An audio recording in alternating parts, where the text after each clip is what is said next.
Assalomu alaykum hammaga. Bugungi mavzuyimiz 2026-yil iyul oyidagi Core i7 11-avlod protsessoridagi notebooklar bilan tanishib chiqamiz. Birinchi flagman notebookimiz Asus ZenBook Core i7 11-avlod 16 ga 512 GB operativga ega.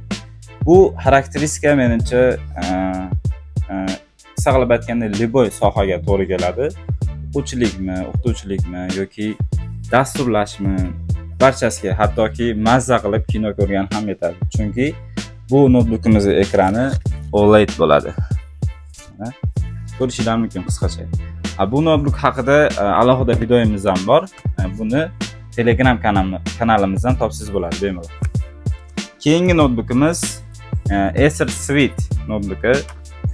Bu ham ancha bosacha, nima deysiz, 14 dyumdan uzunroq mana ekrani. Bu notebookimizning parametri Core i7 11-avlod 8 GB operativga, 512 GB SSD xotiraga ega. Bu notebookimizning afzalligi shu 512 taligi desa ham bo'ladi. Narxi bo'lsa Core i3 da narxida pastdi. $330. Eslatib o'tamiz, bizda notebookning narxlari agar beriladigan bo'lsa, ichida sumka, mishka, kovrilar bilan bo'ladi. Xo'p, keyingi notebookimiz qizlar bob notebook, studentlar bob, ya'ni Core i7 11-avlod 16 GB operativga, 256 GB xotiraga ega mana. Narxi bo'lsa $360 ekan.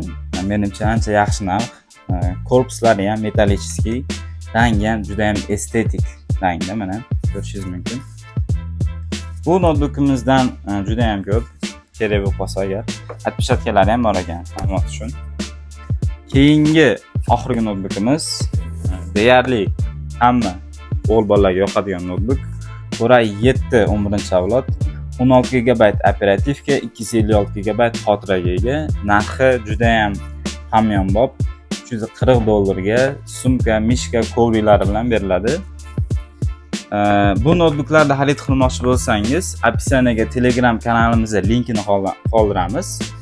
Shundan Telegram kanalidan ko'rib, bemalol adminga yozsanglar bo'ladi. Keyin O'zbekiston bo'ylab bepul yetkazib beramiz. E'tiboringiz uchun rahmat.